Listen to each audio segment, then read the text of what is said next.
السلام علیکم، welcome to my channel. نئے آنے والے ویورز سے گزارش ہے کہ وہ ہمارے چینل کو ضرور سبسکرائب کر لیجئے۔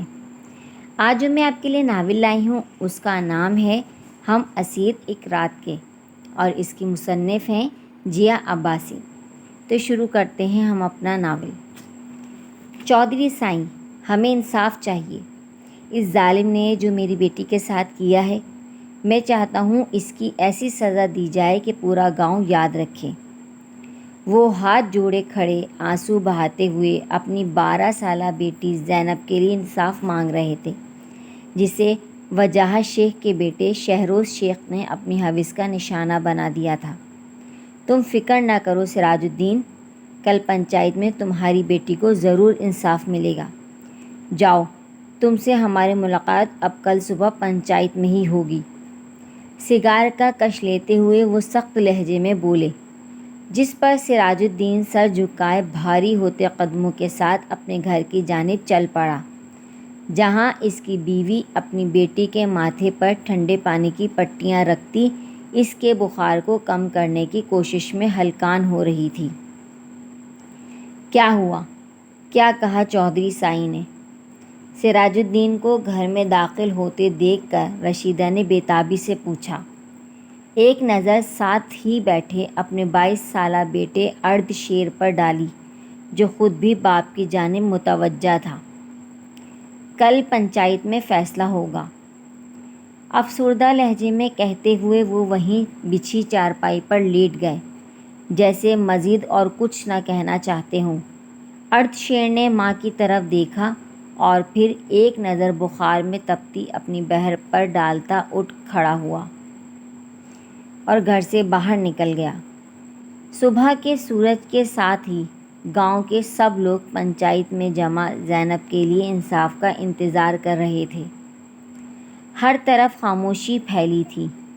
سراج الدین پر امید نظروں سے چودھری سائیں کو دیکھ رہے تھے، جو اب فیصلہ سنانے جا رہے تھے۔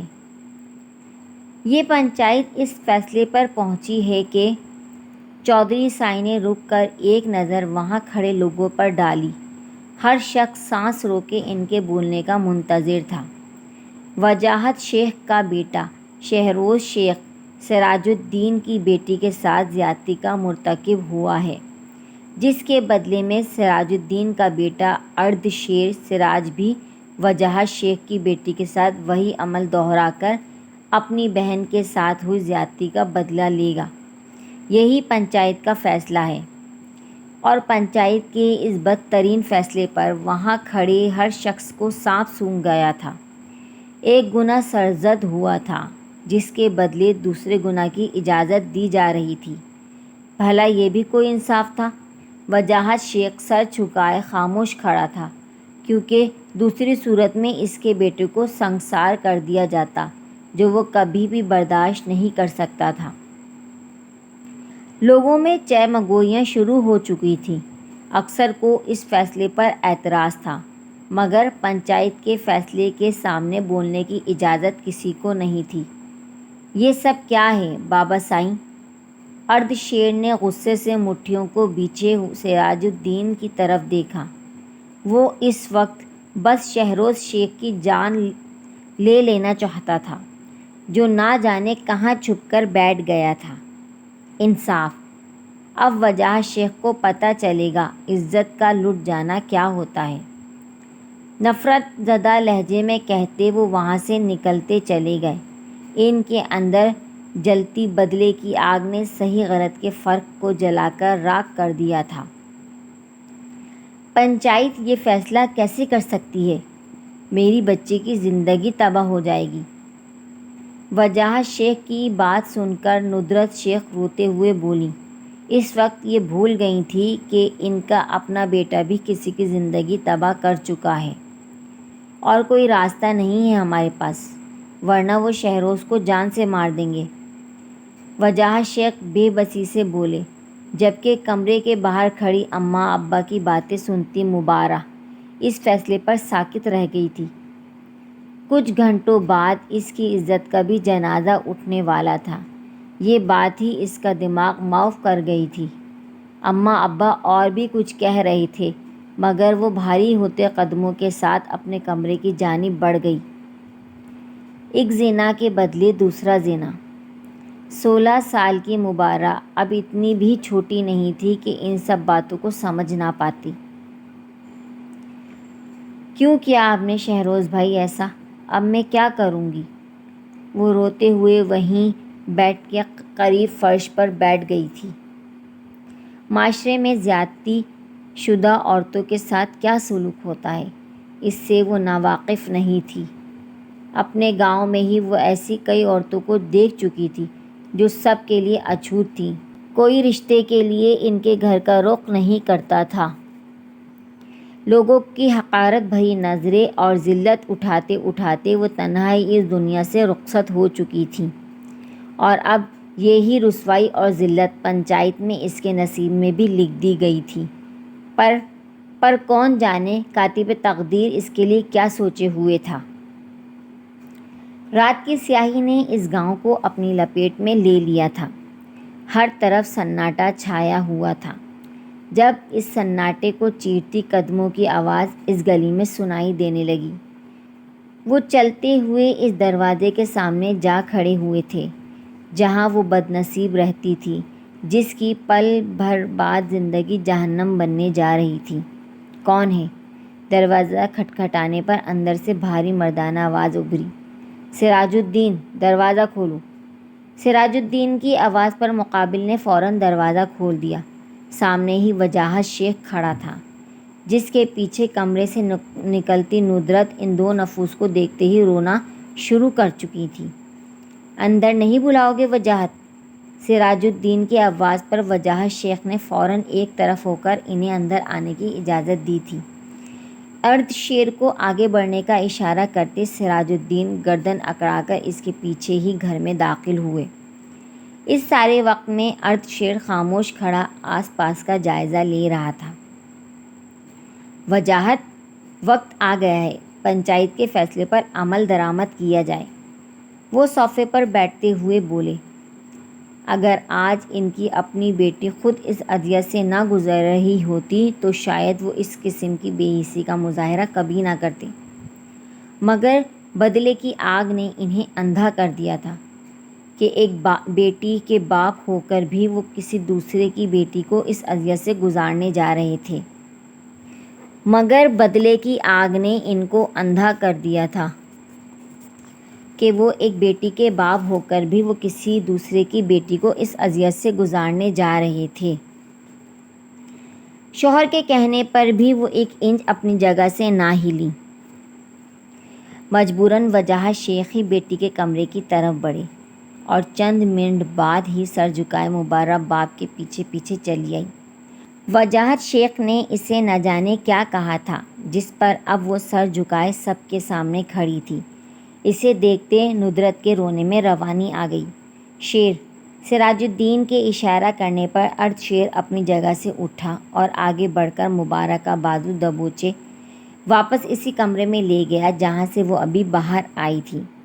دروازہ بند ہونے پر بے بسی کی مورت بنے وجاہت شیخ وہیں صوفے پر ڈھہ گئے۔ بیٹے کی جان کا سوال نہ ہوتا تو اپنی بیٹی کی طرف اٹھنے والی آنکھیں نوچ لیتے، مگر قسمت کے اس کھیل میں وہ ان ہاتھوں کو نہ روک پائے جو ان کی بیٹی کی طرف بڑھے تھے۔ کتنا ہی وقت گزر چکا تھا جب ایک جھٹکے سے دروازہ کھلا اور کسی ایک پر بھی نظر ڈالے بغیر ارد شیر تیزی سے وہاں سے نکلتا چلا گیا۔ جیسے ہی مبارہ فرش پر بے حال بیٹھی آنسو بہا رہی تھی، ندرت تڑپ کر اس کی جانب بڑھی۔ وجاہت شیخ کا سر مزید جھک گیا اور سراج الدین فقریہ مسکراہٹ چہرے پر سجائے خود بھی ارد شیر کے پیچھے گھر سے باہر نکل گئے تھے۔ 16 سال کی بالی عمر کو سلام، اے پیار تیری پہلی نظر کو سلام، اے پیار تیری پہلی نظر کو سلام۔ دنیا میں سب سے پہلے جس نے یہ دل دیا، دنیا کے سب سے پہلے دلبر کو سلام۔ دل سے نکلنے والے رستے کا شکریہ، دل تک پہنچنے والی ڈگر کو سلام۔ سلام، اے پیار تیری پہلی نظر کو سلام۔ رات میں برستی بارش کے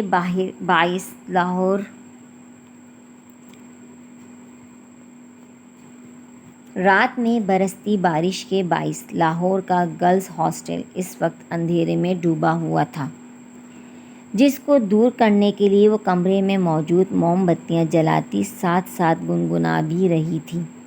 لبوں پہ ایک تبسم آ ٹھہرا تھا۔ وہ موم بتیاں جلا کر اسٹڈی ٹیبل پر رکھتی کھڑکی کے سامنے جا کھڑی ہوئی۔ برسات کا یہ موسم اسے ایک الگ ہی جہان میں لے جاتا تھا، جس میں وہ خوشیوں سے بھرے قوس قزح کے ہر رنگ کو اپنی زندگی میں برستا محسوس کرتی تھی۔ ابھی بھی وہ ہاتھ پھیلائے باہر برستی بارش کو محسوس کرتی ساتھ ساتھ گنگنا بھی رہی تھی، جب پیچھے سے آتی عارفہ کی آواز پر چونک کر مڑی۔ مبرہ میڈم، اب آپ 16 کی نہیں 20 کی ہو چکی ہیں، پھر یہ کون سی پہلی محبت کو آپ سلام بھیج رہی تھیں؟ ہاتھ میں موجود ٹارچ کو ایک سائیڈ پر رکھتے وہ معنی خیز لہجے میں سوال کر رہی تھی۔ پتہ چلا ابھی تک جنریٹر کیوں نہیں چلایا؟ عارفہ کے سوال کو سرے سے نظر انداز کرتے ہوئے اس نے اپنا سوال داغا۔ خراب ہو گیا ہے میڈم، اب کل ہی ٹھیک ہوگا، اس لیے آج کی رات یہ موم بتیاں جلاتے اور مچھروں کو مارتے ہوئے گزاروں۔ کہتے ہوئے اس نے ہوا میں ہاتھ چلائے۔ یہ مچھروں کو بھگانے کی ناکام سی کوشش تھی۔ یہ کیا بات ہوئی؟ اگر ساری رات جاگتے رہیں گے تو ہاسٹل کی ہر لڑکی کل یونیورسٹی میں سوتی ہوئی ملے گی۔ مبرہ کھڑکی کے سامنے سے ہٹتی اب بیڈ پر جا بیٹھی تھی۔ چہرے پر پریشانی کے آثار موجود تھے۔ وہ الگ بات ہے موم بتی کی مدھم روشنی میں دکھائی نہیں دے رہے تھے۔ اب ایسی بھی کوئی بات نہیں ہے، رات بھر جاگ کر پڑھائی بھی تو کرتے ہیں۔ خیر مجھے تو نیند آنے لگی ہے، میں تو چلی سونے، شب بخیر، کہتے ہوئے واقعی سونے کے لیے لیٹ چکی تھی۔ مبرہ نے گھور کر اسے دیکھا۔ اس نے سنا تھا کہ نیند سولی پر بھی آ جاتی ہے، اور آج اس نے دیکھ بھی لیا تھا۔ ناچار وہ بھی اپنے بیڈ پر سونے کی کوشش کرنے لگی، مگر آنکھیں بند کرتے ہی نظروں کے سامنے وہ چہرہ آ بسا جس نے 4 سال پہلے اسے اپنا اسیر بنا لیا تھا۔ اس نے گھبرا کر آنکھیں کھول لیں اور پھر بے مقصد ہی وہ چھت کو تکتی رہی۔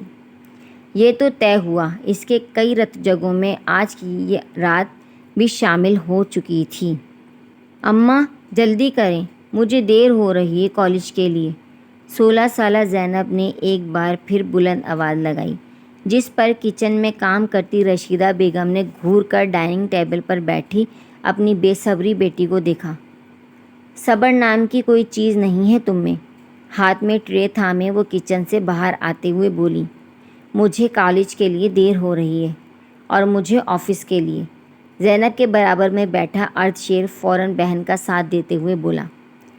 تم نے ہی بگاڑ رکھا ہے اسے، رشیدہ بیگم ارد شیر کو گھورتے ہوئے بولی۔ اس میں بگاڑنے والی کیا بات ہے؟ خیر چھوڑیں، سارم کہاں ہے؟ ارد شیر نے بات بدلنے کے لیے خود سے چھوٹے بھائی کے متعلق پوچھا۔ وہ اپنے دوستوں کے ساتھ صبح ہی گھر سے نکل گیا، جواب زینب کی طرف سے آیا۔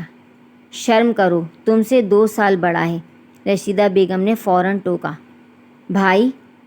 صحیح کہہ رہی ہیں اماں، ارد شیر نے بھی ماں کی تائید کی، جس پر زینب برا سا منہ بناتے ہوئے اپنا بیگ اٹھا کر کھڑی ہو گئی۔ میرا ناشتہ ہو گیا، اب چلیں، مجھے کالج کے لیے دیر ہو جائے گی۔ ہاں چلو۔ ارد شیر بھی ہاتھ صاف کرتا اپنی جگہ سے اٹھا اور زینب کے ساتھ گھر سے باہر نکل گیا۔ رشیدہ بیگم نے نفی میں سر ہلاتے ہوئے انہیں جاتے دیکھا اور پھر ٹیبل پر موجود ناشتے کے جھوٹے برتن اٹھانے لگی۔ انہیں لاہور آئے 4 سال گزر چکے تھے۔ اس واقعے کے بعد سراج الدین گاؤں چھوڑ کر بیوی بچوں سمیت لاہور چلے آئے تھے، جہاں ان کی بہن اپنے شوہر اور بچوں کے ساتھ پہلے سے موجود تھیں اور عنقریب زینب کی ساس کے عہدے پر بھی فائز ہونے والی تھیں۔ کلاس لینے کے بعد وہ دونوں کوریڈور سے گزرتے ہوئے یونیورسٹی کے گراؤنڈ چلی آئی تھیں، جہاں اب بھی موسم ابر آلود ہو رہا تھا۔ لگتا ہے پھر بارش شروع ہو جائے گی، ہمیں اس سے پہلے ہاسٹل چلے جانا چاہیے، مبرہ آسمان کی طرف دیکھتے ہوئے بولی۔ ٹھیک کہہ رہی ہو، چلو چلتے ہیں، ویسے بھی اب کوئی کلاس نہیں لینی، عارفہ نے کہتے ہوئے کلائی پر بندھی گھڑی میں وقت دیکھا۔ ساتھ ہی بیگ اٹھا کر کھڑی ہو گئی۔ اب ان دونوں کا رخ یونی کے گیٹ کی طرف تھا۔ جلدی جلدی قدم اٹھاتی یونیورسٹی سے باہر نکل کر ابھی مزید چند قدم ہی آگے چلی تھی کہ تبھی آسمان سے پانی کی بوچھاڑ شروع ہو گئی۔ اف شٹ یار! تیزی سے آگے بڑھتی وہ سڑک کے کنارے درخت کے نیچے جا کھڑی ہوئی تھی۔ اللہ جی، جلدی کوئی سواری مل جائے، سر پر بیگ کے مبرہ پریشانی سے بولی۔ رات بھر کیا کم بارش ہوئی تھی جو ابھی بھی شروع ہو گئی۔ ہمیشہ سے بارش کو ناپسند کرنے والی عارفہ اس وقت سخت جھنجھلائی ہوئی تھی۔ دیکھو، وہ سامنے سے گاڑی آ رہی ہے۔ مبرہ نے اس کی توجہ دور سے آتی کار کی طرف کرائی جو تیزی سے اس جانب بڑھ رہی تھی۔ عارفہ نے فوراً لفٹ کے لیے ہاتھ ہلایا، جس پر وہ سیاہ مرسیڈیز سیدھا ان کے سامنے آ کر رکی تھی۔ کالج سے باہر نکلتے ہی اس کی نظر سیدھا اس سیاہ مرسیڈیز پر پڑی تھی جس کے ساتھ ٹیک لگائے کھڑا ارشیر کب سے اس کے باہر نکلنے کا انتظار کر رہا تھا۔ وہ مسکراتی ہوئی تیزی سے اس کی جانب بڑھی۔ آج کیسے آ گئے آپ؟ موسم کے تیور کچھ ٹھیک نہیں لگ رہے تھے، سوچا خود ہی تمہیں کالج سے پک کر لوں۔ زینب کے ہاتھ سے بیگ لیتے ہوئے ساتھ ہی اپنے آنے کی وجہ بتائی۔ یہ تو اچھا کیا آپ نے۔ چلو اب جلدی سے گاڑی میں بیٹھو، بارش شروع ہونے سے پہلے گھر پہنچنا ہے۔ زینب کو فرنٹ سیٹ پر بٹھا کر وہ دروازہ بند کرتا ہوا خود بھی ڈرائیونگ سیٹ پر آیا اور گاڑی سٹارٹ کر کے آگے بڑھا لے گیا۔ راستے میں ہی تیز بارش شروع ہو چکی تھی۔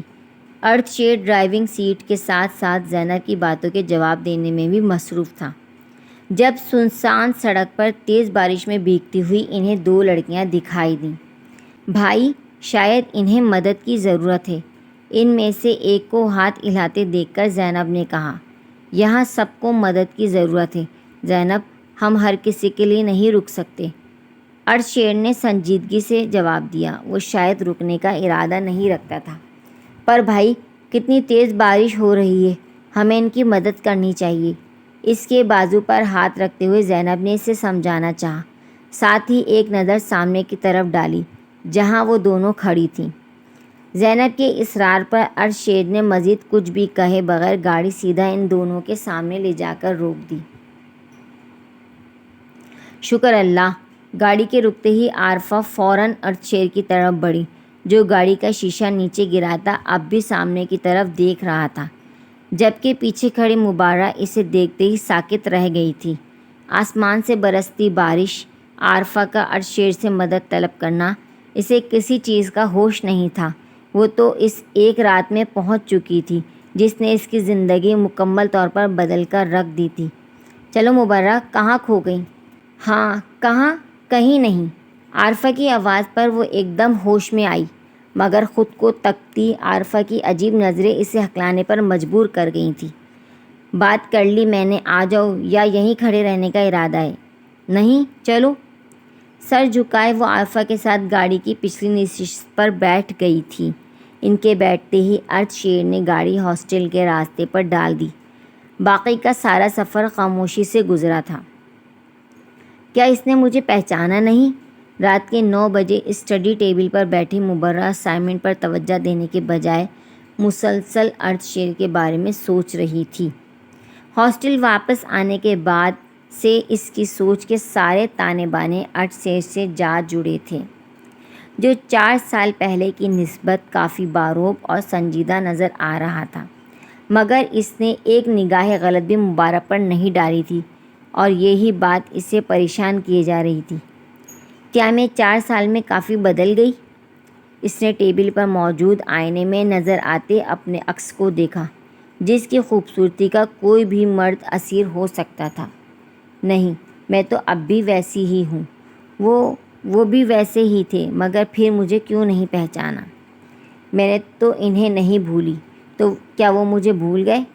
خود سے بڑبڑاتی وہ اس ایک رات کے بارے میں سوچنے لگی جب ارشیر سب کے سامنے اسے کمرے میں لے گیا تھا۔ پلیز اللہ سائیں، مجھے اس انسان سے بچا لے۔ بیڈ پر بیٹھی 16 سالہ مبرہ خوف زدہ نظروں سے ارشیر کو دیکھ رہی تھی، جو ادھر سے ادھر چکر لگاتا نہ جانے کیا سوچ رہا تھا کہ کمرہ لاک کر کے مبرہ کو بیڈ پر دھکیلنے کے بعد وہ جیسے اسے بھول ہی گیا تھا۔ کافی دیر تک یوں ہی کمرے کے چکر لگاتے رہنے کے بعد عرش شیر نے مبرہ کو اٹھنے کا اشارہ کیا اور خود دروازے کی طرف بڑھا۔ مبرہ حیرت زدہ سی اس کے پیچھے چل پڑی، جس نے کمرے میں لا کر ہاتھ لگانا تو دور ایک نظر اسے دیکھا بھی نہیں تھا۔ وہ یہی سب سوچتی اس کے پیچھے چل رہی تھی جب ایک دم سے عرش شیر مڑا اور ایک زناٹے دار تھپڑ اس کے گال پر چھوڑتا زمین بوس کر گیا۔ مبرہ آنسو بہاتی گال پر ہاتھ رکھے اسے دیکھے جا رہی تھی۔ آنکھوں میں حیرت کی جگہ اب خوف نے لے لی تھی۔ فرش پر گرنے کے باعث کپڑے بے ترتیب ہو چکے تھے۔ عرش شیر کے ایک تھپڑ نے ہی اسے حال سے بے حال کر دیا تھا۔ یہاں سے باہر نکل کر تم سب کو یہی بتاؤ گی کہ میں نے تمہارے ساتھ زیادتی کی ہے، سمجھی؟ وہ اسے آنکھیں دکھاتا ہوا بولا، جس پر مبرہ نے روتے ہوئے فوراً اثبات میں سر ہلا دیا تھا۔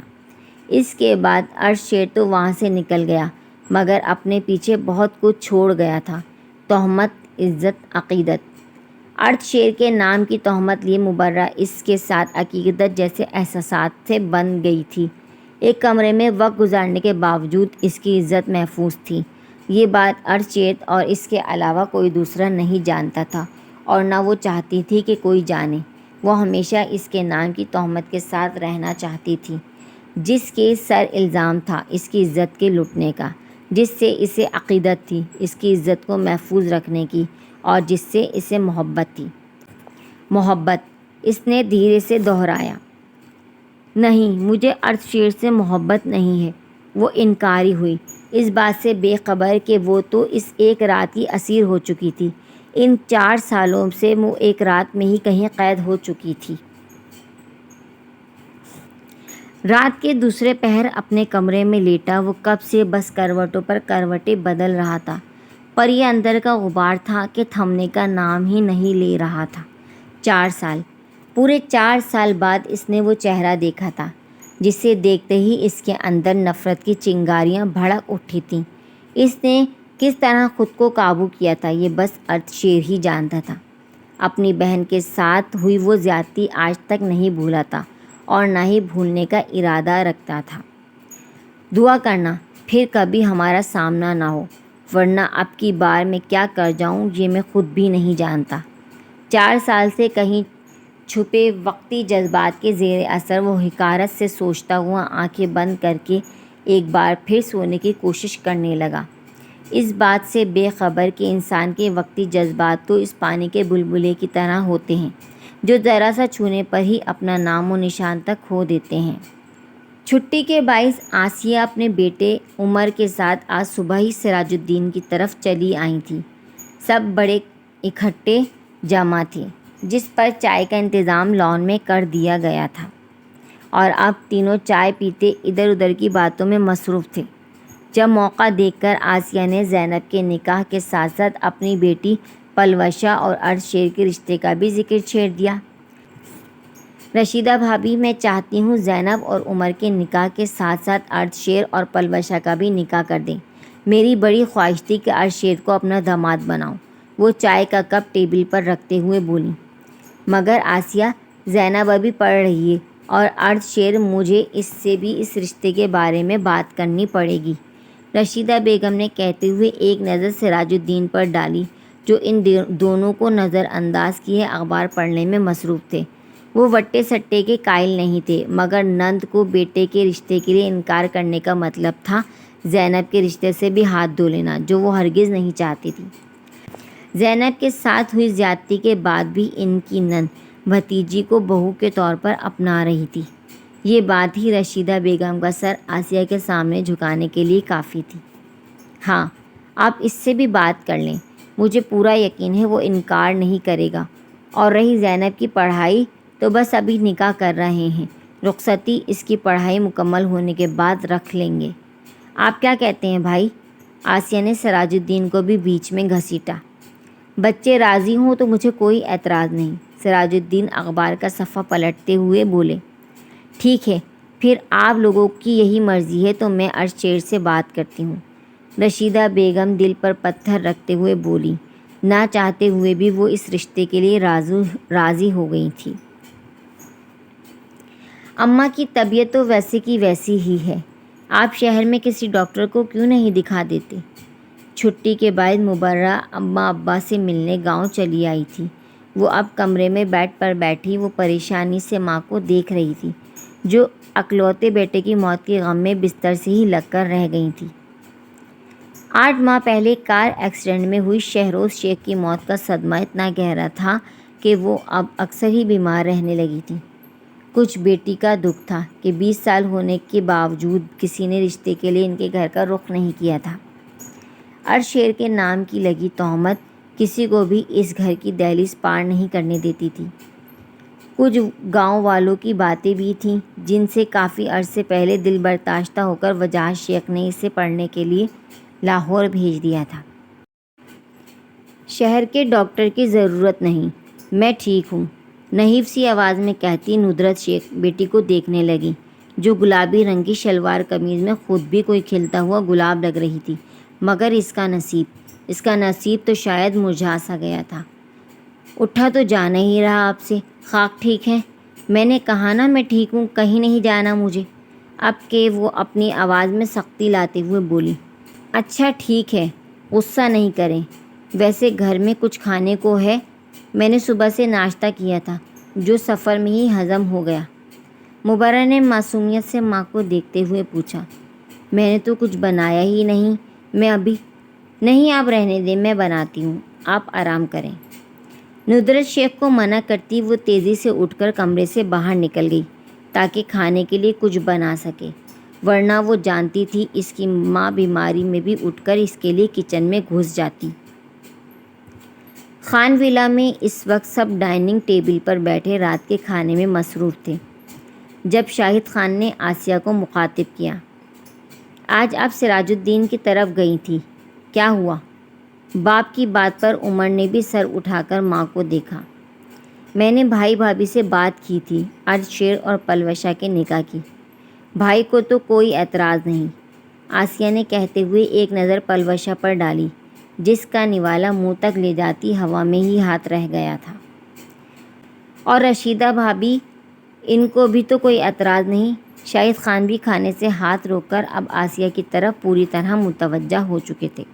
انہوں نے کہا ہے ارد شیر سے بات کر کے کچھ دنوں تک جواب دیتی ہیں، اور مجھے امید ہے ارد شیر انکار نہیں کرے گا، عمر نے مسکراتے ہوئے کہا۔ جب سے اسے اپنے اور زینب کے نکاح کا پتہ چلا تھا اس کی مسکراہٹ تھمنے کا نام ہی نہیں لے رہی تھی۔ آخر کو اس کی محبت جو اسے ملنے والی تھی۔ چلو تم کہتے ہو تو مان لیتے ہیں، ویسے ہمیں بھی لگتا ہے ارد شیر انکار نہیں کرے گا، وہ ایک سمجھدار اور سلجھا ہوا لڑکا ہے، مسکرا کر کہتے ہوئے شاہد خان واپس کھانے کی طرف متوجہ ہوئے۔ انشاءاللہ ایسا ہی ہوگا۔ آسیہ نے ایک بار پھر پلوشا کی طرف دیکھا جو خاموشی سے کھانا ختم کر کے اب اٹھ کھڑی ہوئی تھی۔ میں کمرے میں جا رہی ہوں، مجھے اسائنمنٹ بنانا ہے۔ اپنی بات مکمل کر کے وہ سیدھا اپنے کمرے کی طرف بڑھ گئی۔ اس کے جاتے ہی آسیہ نے پہلے ایک نظر شاہد خان اور پھر عمر کی طرف دیکھا، جنہوں نے اس کے جانے پر کوئی نوٹس نہیں لیا تھا۔ اپنی چھٹیاں گاؤں میں اماں ابا کے ساتھ گزار کر مبرہ واپس ہاسٹل چلی آئی تھی، اور اب لاہور کے بازار کی خاک چھانتی وہ کچھ ضرورت کا سامان خرید رہی تھی۔ عارفہ کے سر درد کے باعث وہ اکیلی ہی چلی آئی تھی۔ سارا سامان ہو گیا، اور نہ جانے کیا لانے کو کہا تھا عارفہ نے۔ وہ ہاتھ میں موجود لسٹ کو دیکھتی ہوئی بڑبڑائی، ساتھ ہی بیگ سے موبائل نکال کر عارفہ کو کال ملانے لگی، پر آگے سے موبائل بند جا رہا تھا۔ یہ بینا موبائل آف کر کے گدھے گھوڑے بیچ کر سو رہی ہوگی۔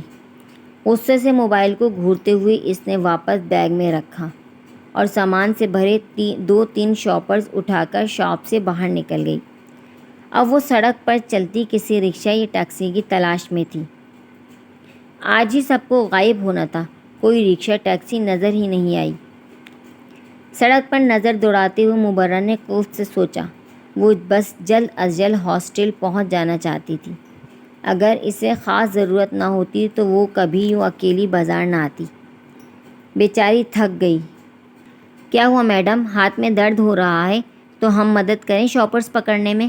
وہاں سے گزرتے 2-3 منچلے نوجوان اسے دیکھتے ہی آوازیں کسنے لگے تھے۔ مبرہ انہیں نظر انداز کرتی اپنے گرد لپٹی چادر کو مزید ٹھیک کرنے لگی۔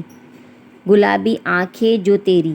اس سے پہلے ان میں سے ایک مزید بکواس جاری رکھتا، پیچھے سے پڑنے والے تھپڑ نے اس کی بولتی بند کر دی۔ وہ گال پر ہاتھ رکھے پیچھے مڑا، جہاں ارتھ شیر کھڑا غصے سے انہیں گور رہا تھا۔ بہت شوق ہے سڑک پر چلتی لڑکیوں کو چھیڑنے کا؟ ابھی وہ مزید اس لڑکے کو تھپڑ جڑتا کہ ارتھ شیر کے خطرناک تیور دیکھ کر وہ لڑکے فوراً وہاں سے بھاگ گئے۔ ویسے بھی وہ نوجوان لڑکے اس لمبے چوڑے مرد کا مقابلہ نہیں کر سکتے تھے۔ ان کے جاتے ہی ارتھ شیر نے اپنا رخ مبرہ کی جانب کیا۔ تمہیں بھی بہت شوق ہے عزت کو ہاتھ میں لیے گھومنے کا؟ جی؟ مبرہ نے ناسمجھی سے اسے دیکھا۔ وہ واقعی ارتھ شیر کی بات کا مطلب سمجھنے سے قاصر تھی۔ اپنی عزت پیاری نہیں ہے تمہیں شاید، اس لیے اب سڑکوں پر نکل آئی ہو۔ اپنے اندر موجود نفرت وہ لفظوں کے ذریعے باہر نکال رہا تھا۔ مبرہ کئی لمحے سے گنگ سی حالت میں دیکھتی رہی۔ جب بولی تو آواز میں لرزراہٹ تھی۔ میں بس ضرورت کے تحت باہر نکلی تھی، شوق سے نہیں۔ بیٹھو گاڑی میں، اس سے پہلے واقعی عزت کا جنازہ نکل جائے تمہیں تمہارے ہاسٹل چھوڑ دوں۔ سخت کٹیلے لہجے میں کہتا وہ اپنی گاڑی کی جانب بڑھا۔ مبرہ خاموشی سے اس کے پیچھے چل دی۔ آج پھر وہ اس کی حفاظت کے لیے موجود تھا۔ غیر ہونے کے باوجود ارتھ شیر کا ساتھ اسے تحفظ فراہم کرتا تھا۔ یہی بات اس کی ارتھ شیر سے وابستہ عقیدت کو مزید بڑھا دیتی تھی۔ شکریہ۔ ہاسٹل سے کچھ فاصلے پر گاڑی رکتے ہی وہ اس کا شکریہ ادا کرنے لگی۔ ارتھ شیر نے یوں ہی نگاہ اس پر ڈالی کہ ٹھہر سا گیا۔ مبرہ کی بولتی آنکھیں کچھ الگ ہی داستان بیان کر رہی تھیں۔ ان میں اترتی چمک۔ ارتھ شیر نے فوراً اپنی نگاہ پھیر لی۔ جب بولا تو لہجہ سختی لی ہوئے تھا۔ جاؤ جلدی۔ جی۔ مبرہ فوراً گاڑی سے اتر کر ہاسٹل کی جانب بڑھی۔ ارتھ شیر اسے ہی دیکھتا رہا جب تک وہ اندر نہیں چلی گئی۔ مجھے کیا ضرورت تھی اس کی مدد کرنے کی؟ سر جھٹک کر گاڑی سٹارٹ کرتا وہ گھر کی طرف روانہ ہو گیا۔ آج سڑک سے گزرتے وقت ان لڑکوں کا مبرہ کو تنگ کرتے ہوئے دیکھنا وہ نہ چاہتے ہوئے بھی اس کی مدد کو چلا آیا تھا۔ اچھا ہوا تم آ گئیں، ابھی میں تمہیں ہی کال کرنے والی تھی۔ مبرہ کو روم میں داخل ہوتے دیکھ کر عارفہ جلدی سے اٹھ کر اس کی طرف بڑھی تاکہ شاپرز لے سکے۔ ہاں، وہ واپسی میں کوئی گاڑی نظر نہیں آ رہی تھی، اس لیے دیر ہو گئی۔ آہستہ آواز میں کہتی وہ شاپرز عارفہ کو پکڑا کر بیڈ پر جا بیٹھی۔ سوچ کے سارے تانے بانے ارتھ شیر سے جڑے تھے۔ اس کی موجودگی، اس کے تحفظ کا اتنا گہرا اثر تھا کہ مبرہ اس کے لفظوں کی تیزی کو سرے سے فراموش کر چکی تھی۔ اگر کچھ یاد تھا تو وہ یہ، ارتھ شیر نے ایک بار پھر اس کی عزت کی حفاظت کی تھی، اور سب سے بڑھ کر وہ اسے یاد تھی۔ یہی بات اسے سرشار کرنے کے لیے کافی تھی۔ کیا ہوا میڈم، اکیلے مسکرا رہی ہو؟ کہیں محبت تو نہیں ہو گئی؟ عارفہ اسے دیکھتے ہوئے معنی خیز لہجے میں بولی، جس پر مبرہ کی مسکراہٹ کچھ مزید گہری ہوئی، اور وہیں عارفہ کی دونوں آنکھیں پھیل گئیں۔ ارتھ شیر گھر میں داخل ہوا تو سامنے ہی صارم صوفے پر بیٹھا موبائل میں سر جھکائے مصروف نظر آیا۔ اماں کہاں ہیں؟ پڑوس میں گئی ہیں، موبائل میں جھکے ہی جواب آیا۔ اوکے، پانی لے کر آؤ میرے لیے۔ ارتھ شیر اسے حکم دیتا اپنے کمرے کی طرف بڑھا، جبکہ صارم آنکھوں کو پورا کھولے اس کی پشت کو گھورتے ہوئے پیچھے سے چلایا، یہ میرا کام نہیں ہے، 5 منٹ میں پانی لے کر میرے کمرے میں موجود ہو۔ ارتھ شیر بھی اسی کے انداز میں کہتا اپنے کمرے کا دروازہ بند کر کے بیڈ پر بیٹھ گیا۔ اب وہ اپنے جوتے اتار رہا تھا۔ آج پھر وہ میرے سامنے تھی۔ مبرہ کو ہاسٹل چھوڑنے کے بعد سے وہ مسلسل اسے سوچ رہا تھا۔ ذہن بری طرح الجھ چکا تھا۔ جتنا میں چاہ رہا ہوں اس سے سامنا نہ ہو، وہ اتنا ہی میرے سامنے آ رہی ہے۔ اس نے سوچتے ہوئے اپنے بالوں میں ہاتھ پھیرا۔ مجھے بھی کیا ضرورت تھی اس کی مدد کرنے کو، کہیں محترمہ کسی خوش فہمی کا شکار نہ ہو جائے۔ ارتھ شیر کو اس کی آنکھیں یاد آئیں، جن میں اسے دیکھتے ہی چمک اتر آئی تھی۔ میرا وہم بھی ہو سکتا ہے، مجھے اس کے بارے میں اتنا نہیں سوچنا چاہیے۔ اس نے خود کو جھٹلایا اور اٹھ کر واش روم کی طرف بڑھ گیا، اس بات سے انجان کہ محبت یا نفرت جیسے جذبات سے وابستہ شخص کو انسان ہمیشہ اپنے ذہن پر سوار رکھتا ہے۔ نہ چاہتے ہوئے بھی ارتھ شیر مبارک کو ہی سوچ رہا تھا۔ صبح سے ایک کے بعد ایک کلاس لینے کے بعد وہ دونوں اب باتیں کرتی کینٹین کی طرف جا رہی تھی، جب سامنے سے آتی پلوشا کی پکار پر رک کر اسے دیکھنے لگی۔ مبرہ، مجھے تم سے کام تھا، وہ اس کے سامنے آ کر بولی۔ ہاں بولو، کیا ہوا؟ سر پر موجود دوپٹہ ٹھیک کرتے ہوئے اس نے پوچھا۔ یار، سر واصف نے جو ٹاپک سمجھایا تھا کیا وہ تم مجھے سمجھا سکتی ہو؟ میری کلاس مس ہو گئی تھی۔ وہ امید بھری نظروں سے مبرہ کو دیکھنے لگی۔ اتنی سی بات ہے، میں سمجھا دوں گی، مبرہ مسکراتے ہوئے بولی۔ تھینک یو سو مچ، میں کافی پریشان ہو گئی تھی۔ چلو کینٹین میں چل کر بیٹھتے ہیں۔ ان دونوں کو وہیں جمے دیکھ کر عارفہ نے مداخلت کی۔ تمہارا کچھ نہیں ہو سکتا، چلو، مسکرا کر کہتی مبرہ ان دونوں کے ساتھ کینٹین کی طرف چل پڑی۔ کچھ دیر وہاں بیٹھ کر کھانے پینے اور باتوں کے دوران ان کا ارادہ پلوشا کے گھر جانے کا ہو گیا تھا۔ ارے میرا شیر آیا ہے! آسیہ لاؤنج میں بیٹھی اس وقت ٹی وی پر چلتا ڈرامہ دیکھ رہی تھی، جب سامنے سے آتے ارتھ شیر کو دیکھ کر کھل اٹھی۔ السلام علیکم پھپھو۔ وعلیکم السلام، کیسے ہو؟ آسیہ نے کھڑے ہو کر اس کے سر پر ہاتھ پھیرتے ہوئے پوچھا۔ الحمدللہ ٹھیک، آپ کیسی ہیں؟ ان کا حال پوچھتا ارتھ شیر ان کے ساتھ ہی صوفے پر بیٹھ گیا۔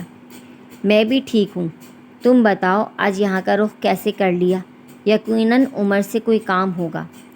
آسیہ کی بات پر ارتھ شیر اپنی مسکراہٹ چھپانے کی ناکام کوشش کرنے لگا۔ وہ واقعی عمر سے کام کے سلسلے میں ملنے آیا تھا۔ جی، اس سے پہلے وہ اپنے آنے کی وجہ بتاتا پلوشا، عارفہ اور مبرہ کے ساتھ گھر میں داخل ہوئی۔ مما، یہ میری کلاس فیلو ہیں، عارفہ اور مبرہ۔ سلام دعا کے بعد پلوشا ان کا تعارف کرانے لگی۔ عارفہ فوراً آگے بڑھ کر آسیہ کے گلے ملی، جبکہ مبرہ، وہ تو آسیہ کے ساتھ موجود ارتھ شیر کو دیکھتے ہی ساکت ہو گئی تھی۔ کیسا عجیب اتفاق تھا، قسمت انہیں بار بار ایک دوسرے کے سامنے لے آتی تھی۔ مبرہ، پلوشا کی پکار پر وہ چونک کر اس کی طرف متوجہ ہوئی۔ کیا ہوا؟ نہیں، کچھ بھی تو نہیں، وہ خود کو سنبھالتی آگے بڑھ کر آسیہ سے ملی۔ ان سے ملو، یہ ارتھ شیر ہے، میرا بھتیجا۔ آسیہ مسکرا کر ارتھ شیر کا تعارف کرانے لگی۔ جی، ان سے تو ہم مل ہی چکے ہیں، عارفہ نے کہتے ہوئے کن آنکھوں سے مبرہ کو دیکھا، جو کبھی اپنے بال ٹھیک کرتی تو کبھی دوپٹہ۔ واقعی پہلے مل چکے ہو؟ عارفہ کی بات پر آسیہ اور پلوشا نے بھی پہلے اسے اور پھر ارتھ شیر کو دیکھا، جو بظاہر تو خاموش کھڑا تھا، پر جلد از جلد منظر سے ہٹ جانا چاہتا تھا۔ اس لڑکی کی موجودگی اسے بے چینی میں مبتلا کر رہی تھی۔ جی، انہوں نے ہمیں لفٹ دی تھی۔ اوہ، یہ تو اچھی بات ہے۔ پھپھو، مجھے عمر سے کام تھا، میں ذرا اس سے مل لوں؟ ان کی نہ ختم ہونے والی باتوں سے تنگ آ کر ارتھ شیر نے مداخلت کی۔ ہاں، وہ اپنے کمرے میں ہے۔ آسیہ کے بتانے پر وہ اس بات میں سر ہلاتا فوراً عمر کے کمرے میں بڑھ گیا۔ ادھر مبرہ ارد گرد کا ہوش بھلائے اسے جاتے ہوئے دیکھ رہی تھی، جب عارفہ نے کوہنی مار کر تنبیہ کرتی نظروں سے اسے گھورا۔ آؤ، کمرے میں چل کر باتیں کرتے ہیں، وہی تم مجھے ٹاپک بھی سمجھا دینا۔ پلوشا ان دونوں کو ساتھ لیے اپنے کمرے کی طرف بڑھی، جبکہ آسیہ کچن کی طرف چل پڑیں تاکہ کچھ مہمان نوازی کر سکیں۔ ہاسٹل واپس آ کر وہ دونوں اپنے اپنے کاموں میں مصروف ہو چکی تھی۔ باقی کا سارا وقت اسائنمنٹ کی تیاری میں گزر گیا تھا۔ وہ اتنی تھک چکی تھی کہ اب بس آرام کرنا چاہتی تھی۔ مبرہ، ایک بات پوچھوں؟ عارفہ نے اسے دیکھتے ہوئے پوچھا، جو تکیہ درست کرتی سونے کی تیاری کر رہی تھی۔ ہاں پوچھو۔ ارتھ شیر میں ایسا کیا ہے کہ اس کے سامنے آتے ہی تم ارد گرد کا ہوش بھلا دیتی ہو؟ مبرہ سے ارتھ شیر کے بارے میں جاننے اور آج کی ملاقات کے بعد وہ پوچھے بنا نہ رہ سکی۔ گو کہ مبرہ نے زینب سے زیادتی اور پنچایت کے فیصلے کے بارے میں اسے کچھ نہیں بتایا تھا، سوائے اس کے کہ ارد شیر اور وہ ایک ہی گاؤں سے ہیں، اور وہیں مبرہ اس سے پہلی ملاقات میں محبت کا شکار ہوئی تھی۔ کیا مطلب؟ میں سمجھی نہیں۔ وہ سمجھ کر بھی انجان بری۔ میرا مطلب یار تم اتنی خوبصورت ہو کہ کوئی بھی لڑکا تمہارا دیوانہ ہو جائے، پھر تمہیں ارد شیر میں ایسا کیا پسند آ گیا؟ حالانکہ وہ عام سی شکل و صورت کا مالک ہے، عارفہ نے اس کے سامنے بیٹھتے ہوئے پوچھا۔ مبرہ خاموشی سے عارفہ کو دیکھنے لگی۔ اب وہ اسے کیا بتاتی کہ وہ ارد شیر کی چہرے کی نہیں بلکہ اس کے کردار کی اسیر ہے، جس نے گناہ کی اجازت ملنے کے بعد بھی اسے ہاتھ تک نہیں لگایا تھا، اور ارد شیر وہ باقی مردوں کی طرح چہرے پر مر مٹنے والا نہیں تھا۔ وہ تو اس سے نفرت کرتا تھا، اتنی نفرت کہ اپنی نظروں کے سامنے اس کا چہرے کو دیکھنا تک گوارا نہیں کرتا تھا۔ کیا ہوا؟ کہاں کھو گئی؟ اس کی خاموشی پر عارفہ نے چڑھتے ہوئے پوچھا۔ کہیں نہیں، بس تم نہیں سمجھ سکتی، مجھے ارد شیر کے چہرے سے نہیں ان کے کردار سے محبت ہے۔ ان کا ساتھ مجھے تحفظ دیتا ہے۔ اگر میں کسی مرد کی موجودگی میں خود کو محفوظ سمجھ سکتی ہوں تو وہ صرف ارد شیر ہی ہے۔ وہ غیر مرئی نقطے کو گھورتی اس ایک رات میں پہنچ چکی تھی جہاں وہ اور ارد شیر تھے۔ اس کے ساتھ گزرا ہر ایک لمحہ مبرہ کے لیے کسی قیمتی اثاثے سے کم نہیں تھا۔ جو بھی ہوا آخر کو وہ ایک مرد ہی ہے۔ مبرہ کے جواب پر آنکھیں گھماتی وہ اٹھ کر واپس اپنے بیڈ پر چلی گئی تھی، مگر جاتے جاتے بھی اس نے مبرہ کو جتانا ضروری سمجھا۔ ہاں مرد ہے، پر باقی مردوں سے الگ ہے، مبرہ دھیرے سے بڑبڑائی تھی۔ کمرے میں بیڈ پر بیٹھا وہ لیپ ٹاپ سامنے رکھے اپنی ای میلز چیک کر رہا تھا، جب دروازے پر دستک دے کر رشیدہ بیگم اندر آئیں۔ بیٹا، مجھے تم سے کچھ ضروری بات کرنی تھی۔ جی بولیں، کیا بات ہے؟ کیا آج تمہاری پھپھو نے تم سے کوئی بات کی تھی؟ وہ اس کے سامنے بیٹھتے ہوئے سنجیدگی سے پوچھ رہی تھی۔ وہ نہیں چاہتی تھی کہ ان سے پہلے کوئی اور ارد شیر سے اس بارے میں بات کرے۔ نہیں تو کیا ہوا؟ کوئی بات ہوئی ہے؟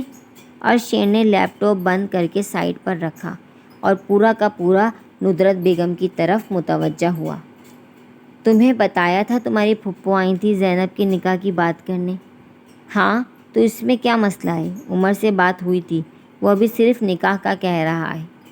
ماں کی بات پر وہ پرسکون لہجے میں بولا۔ یہ مسئلہ نہیں ہے۔ پھر؟ رشیدہ بیگم نے گہرا سانس لیتے ہوئے ارد شیر کی طرف دیکھا۔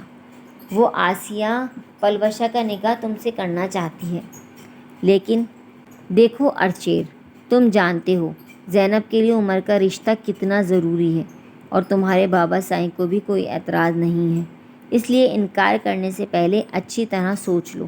اس سے پہلے ارد شیر کچھ کہتا وہ اس کی بات کاٹتے ہوئے بولی۔ اگر بابا سائیں اور آپ راضی ہیں تو مجھے بھی کوئی اعتراض نہیں، آپ پھپھو کو ہاں کر دیے گا۔ اسے واقعی اس رشتے سے کوئی اعتراض نہیں تھا جو انکار کی وجہ بنتا، ویسے بھی وہ اپنی بہن کی خوشیوں کے لیے اتنا تو کر ہی سکتا تھا۔ یہ تو اچھی بات ہے، میں کل ہی آسیہ سے کہہ دوں گی وہ زینب کے ساتھ پلوشہ کے نکاح کی بھی تیاری کر لے۔ رشیدہ بیگم اس کا ماتھا چومتی ہوئی بولی اور اٹھ کر کمرے سے باہر نکل گئیں۔ ان کے جاتے ہی ارد شیر واپس لیپ ٹاپ لے کر اپنے آفس کا کام کرنے لگا، جب اچانک مبرہ کا چہرہ اس کی نظروں کے سامنے آیا۔ اس نے فوراً اس کے خیال کو جھٹک دیا۔ اگلی صبح ہی رشیدہ بیگم نے آسیہ کو فون کر کے ارد شیر اور پلوشہ کے نکاح کے لیے ہاں کر دی، جس سے دونوں گھروں میں خوشیوں کی لہر سی دوڑ گئی تھی۔ ہر کوئی اس رشتے کو لے کر بہت خوش تھا۔ آنے والے کچھ دنوں میں ہی دونوں گھروں میں نکاح کی تیاریاں شروع ہو چکی تھیں۔ دوسری طرف مبرہ ندرت شیخ کی طبیعت مزید بگڑنے کے باعث گاؤں چلی آئی تھی تاکہ کچھ دن اماں ابا کے ساتھ گزار کر ان کی خدمت کر سکے۔ یونیورسٹی سے اس نے چھٹیاں لی ہوئی تھیں، ویسے بھی اسائنمنٹ وغیرہ میں مدد کے لیے عارفہ موجود تھی۔ اماں آپ آرام کریں، میں ذرا کچن دیکھ لوں۔ ندرت شیخ کو دوائیاں دینے کے بعد وہ بیڈ پر لٹاتے ہوئے بولی۔ مبرہ بیٹا، اب میں ٹھیک ہوں، تم اب واپس لاہور چلی جاؤ، تمہاری پڑھائی کا حرج ہو رہا ہے۔ کوئی حرج نہیں ہو رہا اماں، عارفہ ہے میری مدد کے لیے، آپ پریشان نہ ہوں۔ اس نے جھک کر ان کے ماتھے پر پیار کیا اور پھر کمرے سے نکل کر کچن کی جانب بڑھنے لگی کہ دفعتاً بیرونی دروازے کی بیل بجی۔ مبرہ نے اپنے قدم دروازے کی جانب بڑھا دیے۔ جی کون؟ سامنے کھڑے لڑکے کو دیکھتے ہوئے اس نے پوچھا۔ یہ وجاہت شیخ کے نام ڈاک آئی ہے، خاکی لفافہ مبرہ کی طرف بڑھاتے ہوئے اس نے کہا، جسے اس نے شکریہ کے ساتھ تھام لیا تھا۔ لڑکے کو فارغ کر کے وہ دروازہ بند کرتی واپس کمرے کی طرف بڑھی تاکہ لفافہ اماں کو دے سکے۔ ابا کے لیے کس نے بھیجا ہے؟ ذہن میں اٹھتا سوال اور تجسس اسے لفافہ کھول کر دیکھنے پر مجبور کر رہا تھا۔ کیا ہو سکتا ہے اس میں؟ کیا میں کھول کر دیکھ لوں؟ ہاں میں دیکھ لیتی ہوں، ابا نے کون سا کچھ کہنا ہے۔ اپنے تجسس کے ہاتھوں مجبور ہوتی وہ وہیں رک کر لفافہ کھولنے لگی جب اندر سے نکلتے شادی کے کارڈ نے اس کے پیروں تلے زمین کھینچ لی۔ ذلیل انسان، مجھے نیچا دکھانے کے لیے اس نے یہ کارڈ بھیجا ہے، میں چھوڑوں گا نہیں اسے۔ وجاہت شیخ جلے پیر کی بلی کی طرح کمرے میں چکر کاٹ رہے تھے جب ہاتھ میں موجود کارڈ کو بھینچتے ہوئے بولے۔ ان کا غصے سے برا حال تھا۔ سراج الدین نے نکاح کی تقریب گاؤں میں ہی رکھی تھی جس میں وجاہت شیخ کی فیملی کو بھی مدعو کیا تھا۔ وہ جانتے تھے سراج الدین نے جلے پر نمک چھڑکنے کی کوشش کی تھی۔ تب بھی جب شہروز شیخ کی موت ہوئی تھی، گاؤں میں نہ رہتے ہوئے بھی وہ یہاں کی ساری سرگرمیوں سے واقف تھے۔ مہربانی کر کر مجھ پر رحم کریں، میرے پاس ایک بیٹی ہی ہے جسے اب میں کھونے کی ہمت نہیں رکھتی۔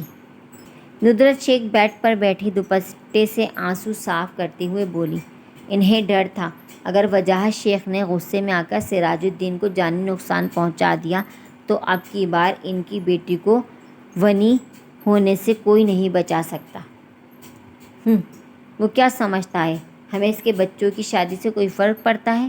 نہیں، ہم جائیں گے، ہم سب جائیں گے تاکہ اس سے پتہ چل سکے کہ وجاہت شیخ کو توڑنا اتنا آسان نہیں۔ اپنی بات مکمل کر کے وہ کمرے سے باہر نکل چکے تھے۔ ندرت شیخ نے بیٹی کی طرف دیکھا جو کھڑکی کے پاس خاموشی سے سر جھکائے بیٹھی اپنے ہاتھوں کی لکیروں میں نہ جانے کیا ڈھونڈ رہی تھی۔ اس خبر کے ملنے کے بعد سے اسے چپ لگ گئی تھی۔ 2 دن مزید اماں ابا کے ساتھ گزار کر وہ واپس ہاسٹل چلی آئی تھی جہاں عارفہ اس کا بے چینی سے انتظار کر رہی تھی۔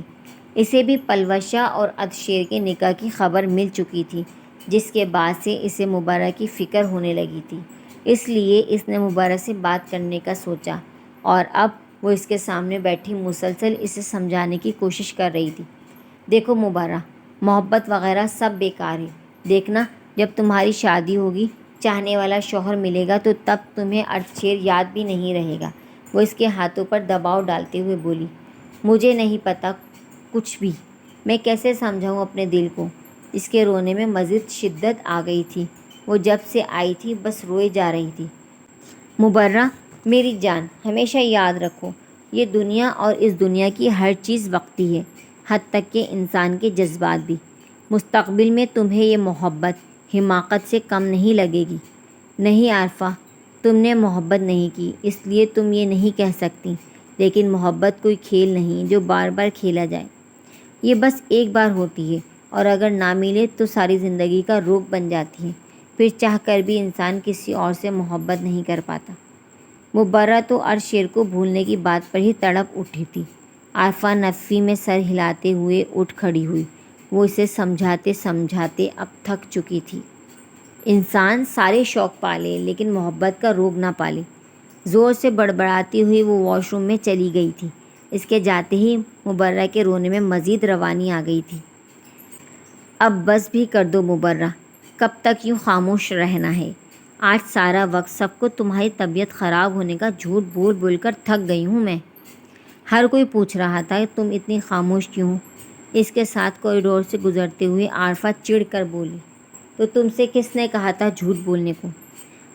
مبرہ نے بھی اسی کے انداز میں کہا۔